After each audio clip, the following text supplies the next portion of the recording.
晚饭时间，我端着一盆热腾腾的蒸蛋走向餐厅，刚踏进门，就看到6岁的女儿小雅跪在地上，小手颤抖着捧着饭碗，跪着吃，长记性，不知道感恩的白眼狼。婆婆站在一旁，双手叉腰，颇有威严。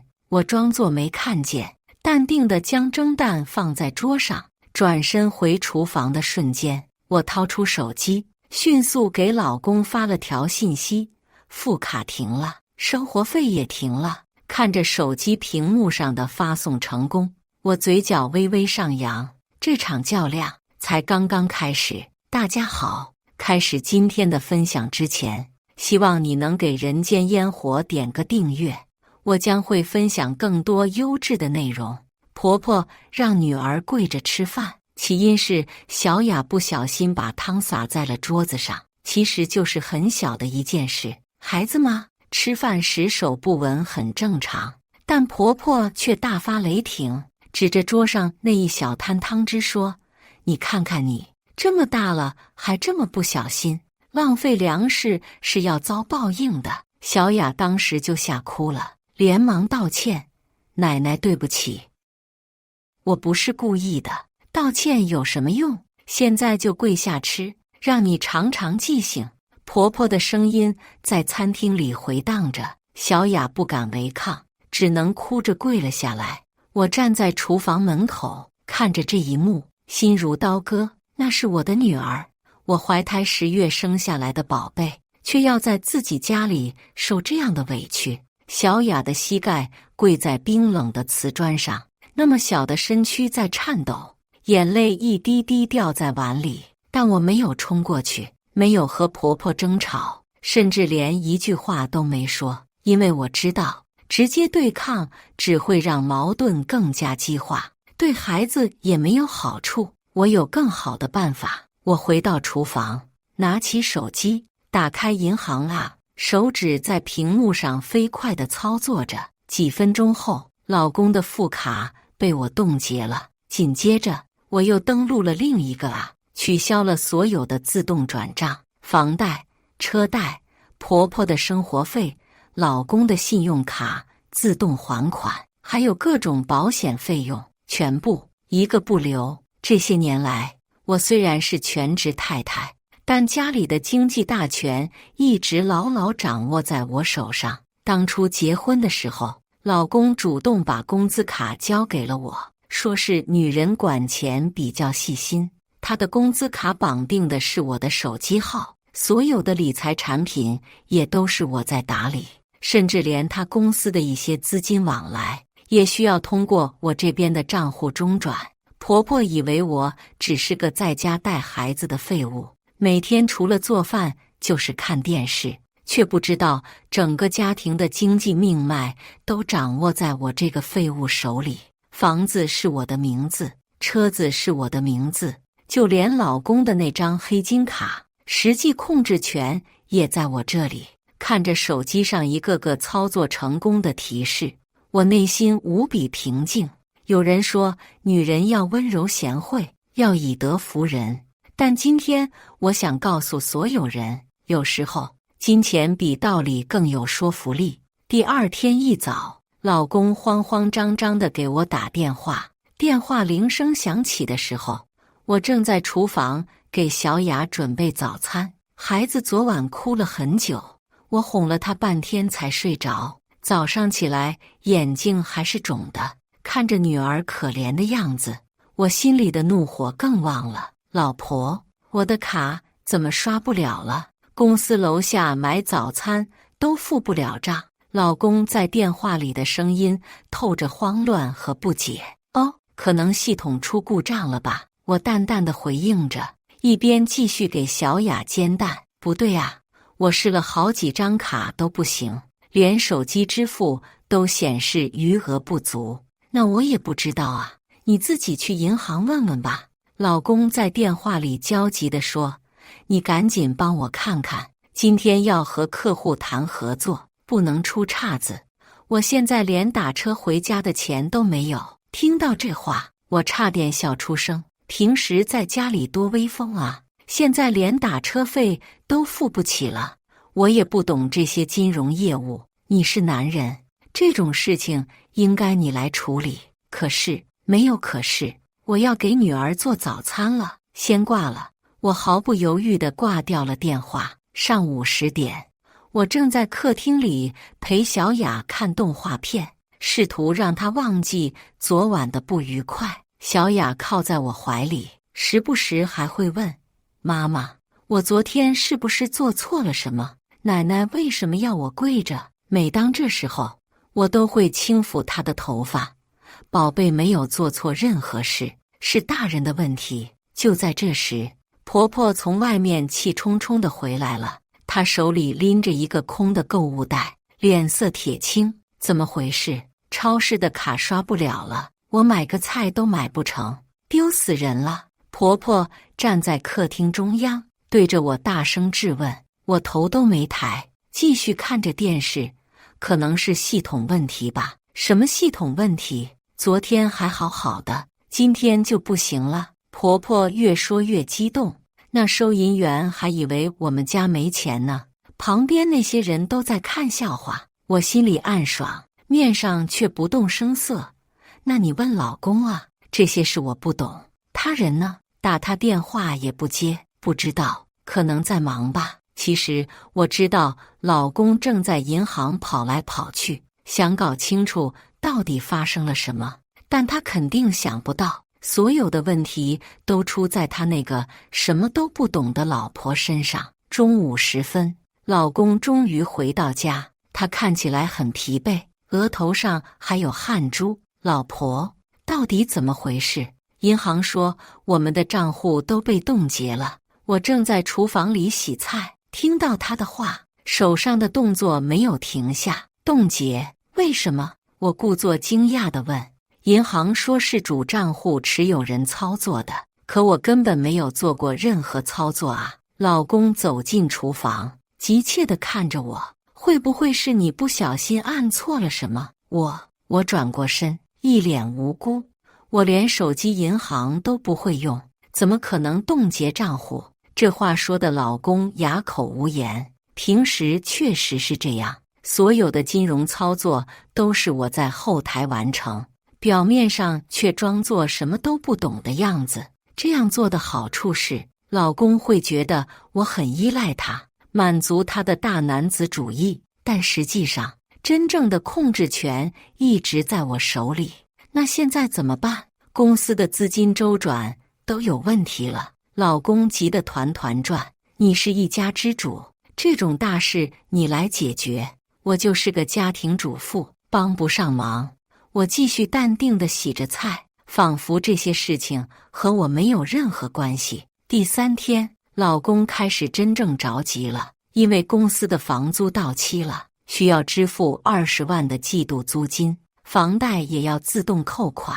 银行已经发了提醒短信。更要命的是，老公承诺给一个重要客户的定金也付不出去了。老婆，你真的什么都想不起来吗？老公坐在沙发上，抱着头，看起来快要崩溃了。真的想不起来，我每天就是带孩子做家务，哪里会碰这些东西？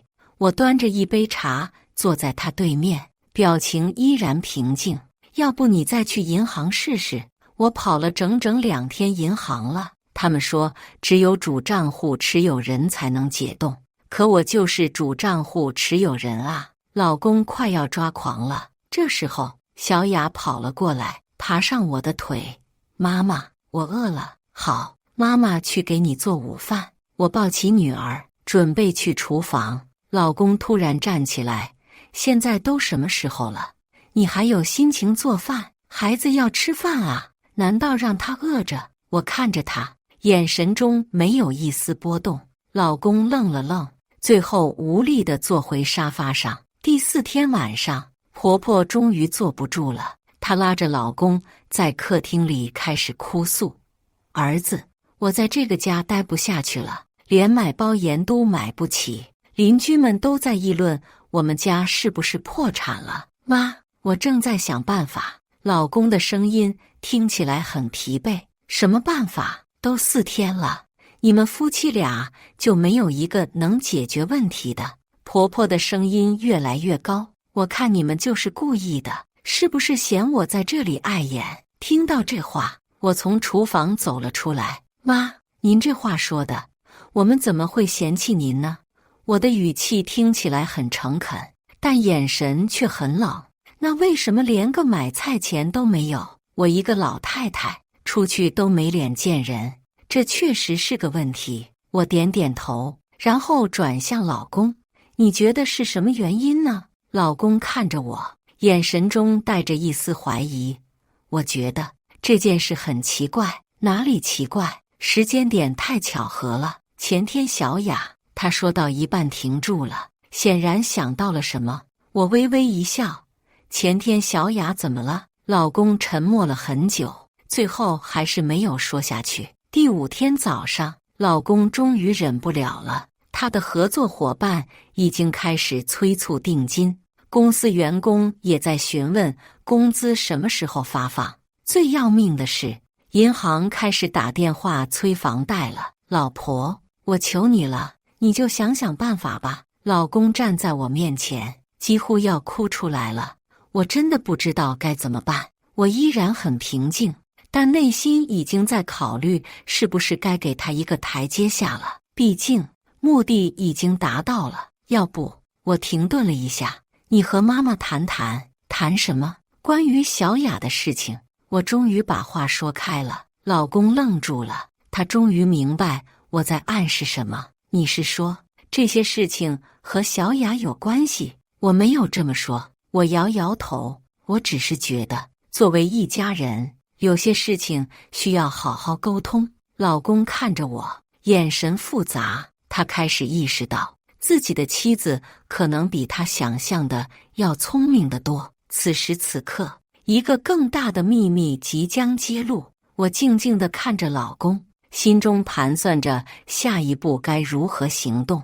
这场较量才刚刚开始，真正的震撼还在后面。婆婆还在客厅里抱怨着买不起菜的事情，完全不知道这一切的根源就是她对小雅的那一跪。而我这个看似软弱的家庭主妇，正在用自己的方式保护着女儿。有人说母爱是温柔的，但我想说，真正的母爱有时候是钢铁般的坚硬。当我的孩子受到伤害时，我可以瞬间变成最冷血的敌人。第5天下午，婆婆终于受不了了，她坐在沙发上开始掉眼泪，一边哭一边数落：我这是造了什么孽啊？老了还要受这种罪，连口热乎饭都吃不上，还不如死了算了。老公被夹在中间，左右为难，看着母亲哭得梨花带雨，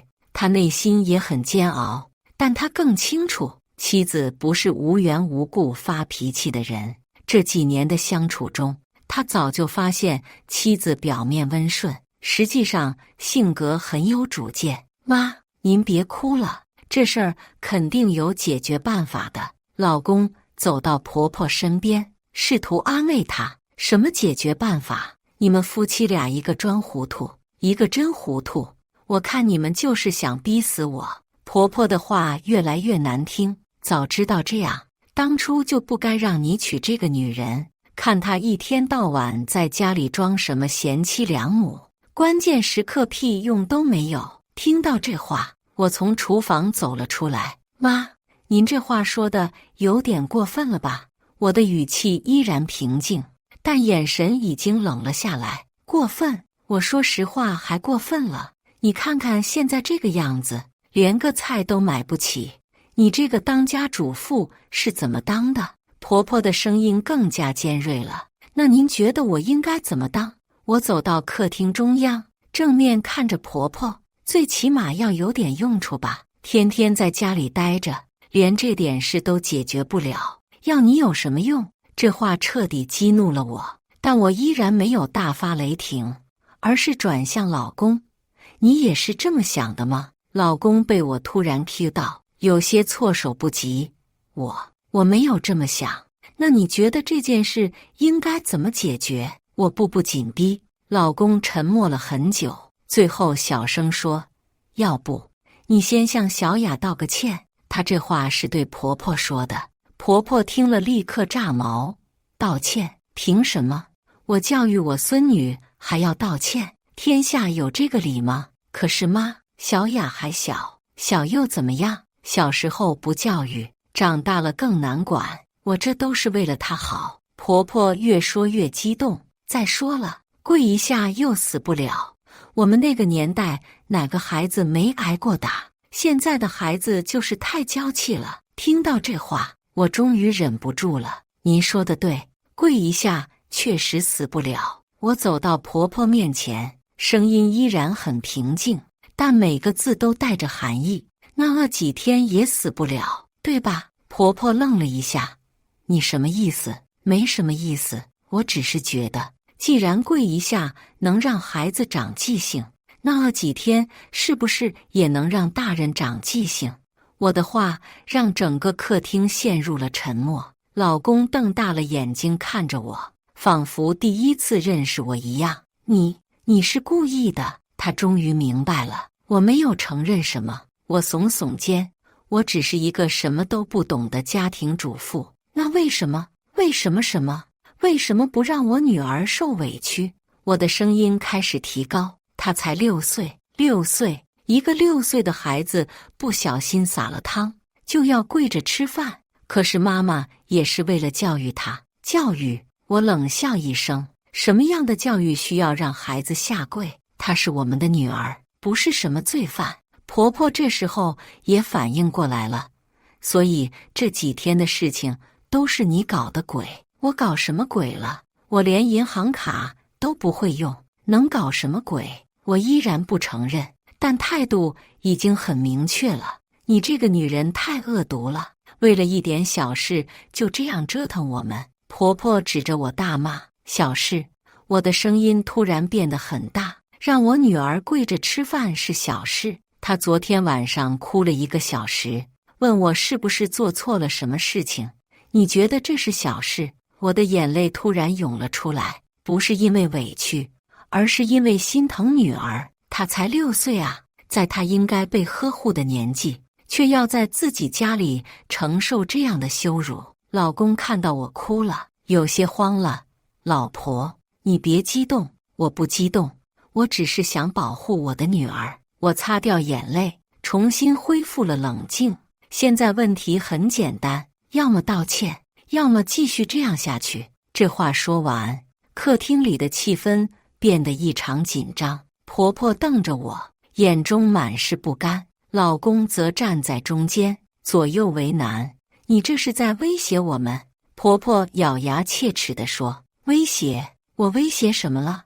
我只是一个在家带孩子的家庭主妇，我有什么能力威胁你们？”我的话说得很轻松，但杀伤力十足。婆婆想要反驳，但又找不到合适的话，因为表面上看，我确实什么都没有承认，但所有人都知道，这几天发生的一切绝不是巧合。老公终于下定了决心：“妈，要不您先向小雅道个歉吧，就算不是为了别的，也是为了家庭和谐。”“绝对不行！”婆婆态度很坚决：“我是长辈，哪有长辈向晚辈道歉的道理？传出去让人笑话，那就没办法了。”我叹了口气，看来这个问题只能继续拖下去了。说完，我转身要走，老公一把拉住我：“老婆，你就不能先解决资金问题吗？公司那边真的等不了了。”“我解决不了啊，我又不懂金融业务。”我挣脱了他的手：“这种大事还是要男人来处理。”可是，没有可是，我要去给女儿做晚饭了。我头也不回地走向厨房，身后传来老公和婆婆的争吵声，但我已经不想再听了。第6天早上，转折点终于到了。老公跪在我面前，眼中满含泪水：“老婆，我错了，求你解冻吧。公司马上要发工资了，员工们都在等着，我不能让他们失望。”看着他跪在我面前，我心里五味杂陈。这个男人为了钱可以向妻子下跪，却不愿意为了女儿的尊严向母亲开口。你错哪了？我居高临下地看着他，我不该让妈妈那样对小雅。然后呢？我会和妈妈好好谈的，让她向小雅道歉。你确定？我确定，我保证。老公的声音带着颤抖。行，我给你3天时间。3天之后，如果小雅没有得到应有的道歉，那我们就按照法律程序来处理家庭财产问题。这话说的老公脸色一白，他知道，如果真的闹到法庭上，以我的名字持有的那些资产，他1分都拿不到。第7天下午，奇迹发生了，婆婆竟然主动找到了正在客厅里画画的小雅。我在厨房里偷偷观察着这一切。小雅，婆婆的声音有些别扭。小雅抬起头，眼中还有一丝畏惧。奶奶那天不对，不应该让你跪着吃饭。这话说出来，婆婆的脸色很难看，显然是被逼无奈。小雅天真地问：奶奶，你不生我的气了吗？奶奶没有生你的气，以后奶奶不会这样了。婆婆的声音很小，但我听得很清楚。真的吗？那我可以站着吃饭了吗？小雅的问题让婆婆的脸更红了。可以，当然可以。小雅是好孩子。看到这一幕，我心里的石头终于落了地，但我没有立刻出现，而是继续在厨房里观察。我要确保这个道歉是真心的，而不是敷衍了事。果然，小雅接下来的话让我很满意。奶奶，我妈妈说做错事要道歉，道歉了就还是好朋友。我们还是好朋友吗？婆婆愣了一下，然后点点头。当然，我们永远是好朋友。这时候，我才从厨房走出来，确认婆婆真的改变了态度后，我开始逐步恢复各种账户，但我没有一次性全部恢复，而是分批次进行。先是恢复了生活费账户，让婆婆能够买菜，然后是老公的基本信用卡，保证他的日常开支，最后才是房贷、车贷和公司资金。整个过程持续了3天。我要让他们明白，这些钱不是他们的权利，而是我的恩赐。老公如释重负，但他看我的眼神彻底变了。从此以后，他再也不敢小看我这个家庭主妇，在家里说话也变得小心翼翼，生怕再次触怒我。婆婆更是变得客气了许多，再也不敢在我面前发威。她终于明白，在这个家里，真正掌握话语权的不是她这个长辈，也不是她的宝贝儿子，而是我，这个看似软弱的家庭主妇。有一天晚上，老公躺在床上对我说：老婆，我以前真的小看你了，现在知道了。我头也不回地继续看书。我知道你不是真的要和我过不去，你只是想保护女儿。一个母亲保护孩子，天经地义。可是你的方法真的很厉害。老公的声音中带着一丝敬畏。你以为家庭主妇就是废物？我终于转过头看着他。我管理着这个家的所有财产，协调着所有人的关系，照顾着老人和孩子。我比任何职场女性都要全能。我以前确实不够重视你的付出。老公有些惭愧，现在知道了就好。记住，我不是你们家的保姆，我是这个家的女主人。小雅问我：妈妈，为什么奶奶突然对我这么好？我摸摸她的头：因为奶奶知道错了呀。那你是怎么让奶奶知道错的？这个问题让我陷入了沉思。我该怎么向一个6岁的孩子解释？有时候光靠讲道理是不够的，还需要让对方感受到后果。我该怎么告诉他，这个世界并不总是公平的，有时候需要用实力来争取尊重。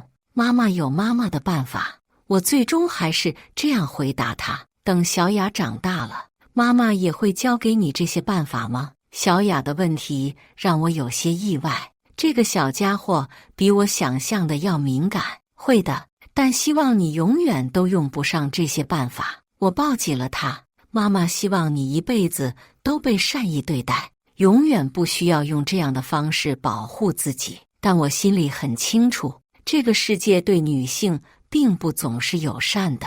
总有一天，小雅也会遇到各种各样的挑战和不公。到那时候，我希望她能够记住今天的这件事，记住她的妈妈是如何在不伤害任何人的前提下，巧妙地保护了她。这件事过后，家里的氛围发生了微妙但深刻的变化。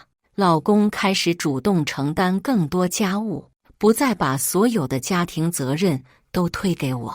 婆婆也不再对我指手画脚，甚至开始征求我对一些事情的意见。最重要的是，小雅重新变得活泼开朗了。她不再害怕在餐桌上犯小错误，也不再小心翼翼地察言观色。孩子的笑声重新充满了这个家，这比什么都重要。有一天，邻居王阿姨来串门，看到我们家其乐融融的样子，羡慕地说：“你们家真和睦啊，一家人相处得这么好。”我笑而不语。如果她知道前段时间发生的事情，不知道还会不会这样说。但这就是生活的真相。表面的和谐往往是通过各种博弈换来的。我不后悔自己的做法，也不觉得自己心机太重。在这个复杂的世界里，女性如果不学会保护自己和孩子，谁会来保护我们？温良恭俭让固然是美德，但有时候适当的强硬才能换来真正的尊重。回想起这整件事，我并不后悔自己的做法。有人可能会说我心机太重，用经济手段制裁家人太绝情。但我想说，当你的孩子受到伤害时，你就会明白母爱的力量有多强大。母爱不只是温柔的拥抱和甜蜜的话语，有时候也需要钢铁般的意志和雷霆般的手段。我不是一个喜欢争吵的人，但我绝对不会让任何人伤害我的女儿，哪怕那个人是她的奶奶，哪怕我要付出一些代价。这个社会对家庭主妇总有各种偏见，认为我们只会做饭洗衣服，除此之外一无是处。但他们不知道的是，管理一个家庭需要多么全面的能力：财务管理、人际关系、时间规划、危机处理。这些哪一样不需要智慧和技巧？我们不是家庭的附属品，我们是家庭的管理者。现在的小雅健康快乐地成长着，这比什么都重要。而我依然是那个看似平凡的家庭主妇，但任何人都不敢再小看我，因为他们知道我手里握着这个家最重要的东西——钱。更重要的是，我还握着这个家真正的权利，决定这个家如何运转的权利。这次的事件也让我对婚姻和家庭有了更深的理解。真正的家庭和谐不是表面的客气和忍让，而是建立在相互尊重基础上的平等关系。当这种平衡被打破时，有人选择忍气吞声，有人选择激烈对抗，而我选择了第三种方式，用智慧和实力重新建立平衡。这或许不是最温和的方式，但绝对是最有效的方式。从此以后，这个家里的每个人都明白了一个道理：尊重是相互的，保护孩子是每个母亲的底线。而我作为这个家的女主人，有能力也有决心维护这条底线。以上就是今天分享的故事。